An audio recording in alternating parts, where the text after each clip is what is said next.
자, 증시에서 가장 싫어하는 게 변수, 그렇죠. 불확실성이잖아요. 그런데 그 불확실성이 스스로도 잘 모르는 트럼프 대통령의 입이다라고 이야기를 좀 해주셨는데, 신학수 파트너. 네. 최근에 트럼프 대통령이 한 말이 있잖아요. 돈 벌고 싶어? 그렇다면 당장 주식 사. 이거는 도대체 어떻게 받아들여야 되는 걸까요? 사야죠. 사야 된다. 근데 이거 어디 거를 사야 되는지. 그렇죠. 네.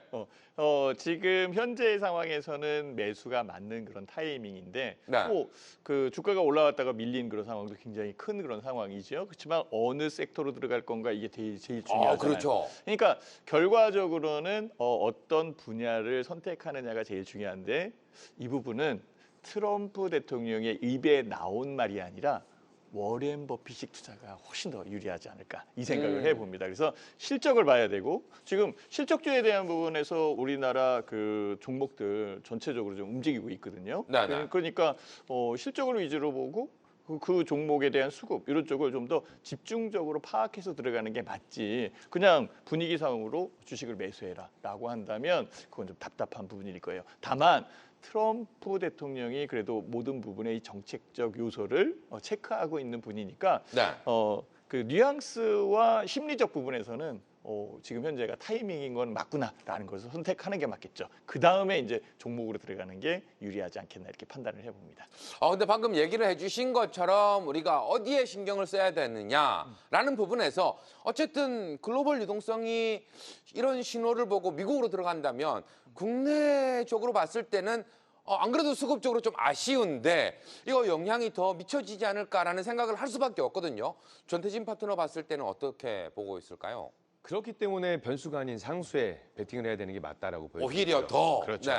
왜냐하면 외국인의 수급 자체가 지금 확실하게 돌아온다라는 느낌을 받고 있지는 않거든요. 오락가락합니다. 네. 근데 그럼에도 불구하고 환율도 좀 떨어지고 있는 분위기가 연출이 되고 있고 일단 투심 자체가 회복될 수 있는 여건은 만들어지고 있어요. 지금 트럼프 대통령이 지금 당장 주식 사라 이 얘기가 왜 나왔냐면 그 미국과 영국과의 무역 협상이 체결이 되는 발표되는 그 기자회견에서 나왔거든요. 근데 왜냐면 일단 미국과 영국에 대한 그 협상이 되고 나면 이제 인도 우리나라, 일본 여기에 대한 협상도 아마 미국에서 압박을 가할 수가 있을 겁니다. 가이드라인이 나왔기 때문에. 그리고 지금 트럼프 대통령이 기대하고 있는 건 뭐예요?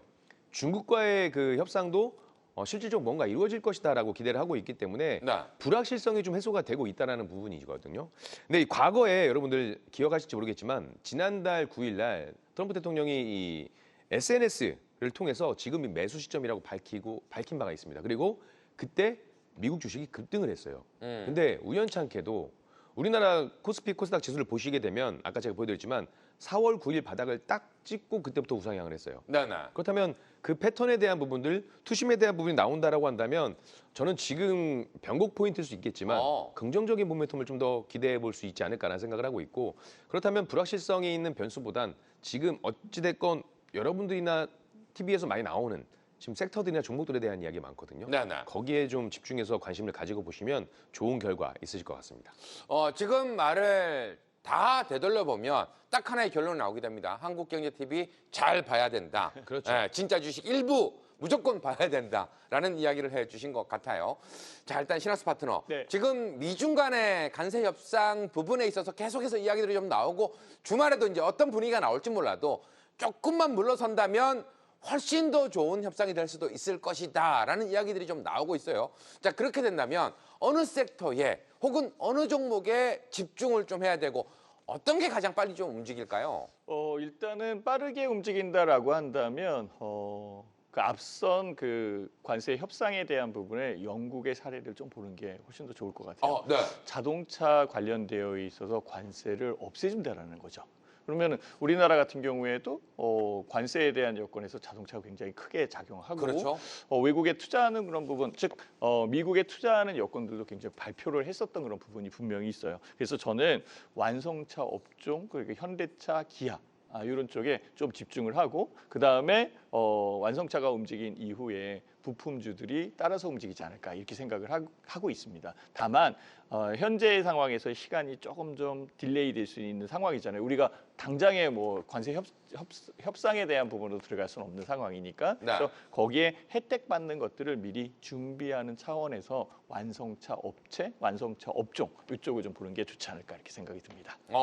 자, 관련해서 우리 전태진 파트너는 어떤 쪽이 좀 빠르게 움직일 거라고 좀 보고 계실까요? 저는 솔직히 지금 이 주제 가지고는 네. 스타트밴딩과 조금 갈립니다. 오. 왜냐하면 저는 자동차는 안 볼 생각이었거든요.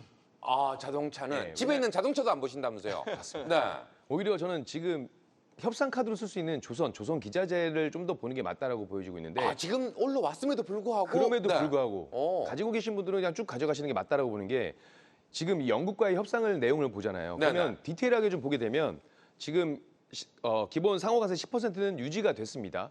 근데 영국은 그 무역 수지 흑자인 나라예요. 근데 우리나라 같은 경우 일본인 경우는 적자잖아요. 그렇죠. 대미 무역했을 때. 그렇다면 주권 자체가 달라질 수가 있습니다. 그리고 영국과 협상에서 쿼터제를 걸었어요. 연간 10만 대 한해서. 아, 근데 우리나라가 지금 140만 대 이상 넘게 수출이 되고 있는 걸로 알고 있는데 네네. 여기에 100만 대라고 쿼터를 걸어버리게 되면 그러면 그 이상에 대한 부분들이 문제가 될 수 있거든요. 그러면 지금 시장 우리나라 자동차 수출에 대한 그 점유율이 저는 오히려 약화될 수 있다고 봐요. 아. 그래서 물론 이제 어떻게 협상이 될지 모르겠습니다만 쿼터제라는 불확실성이 있다라고 한다면 저는 오히려 그냥 이때 이 협상을 계기로 카드 우리가 무기로 쓸 수 있는 쪽을 오히려 관심 있게 보는 게 좋지 않을까. 저는 오히려 좀 이렇게 생각을 좀 해봤습니다. 지금 뭐 얘기한 대로라면 자동차 관련해서는 변수기 때문에 이게 상수로 바뀔 때 우리가 관심을 가질 수 있는 부분이다. 네. 아직까지는 좀 지켜봐야 된다라고 좀 이야기를 해주신 것 같아요.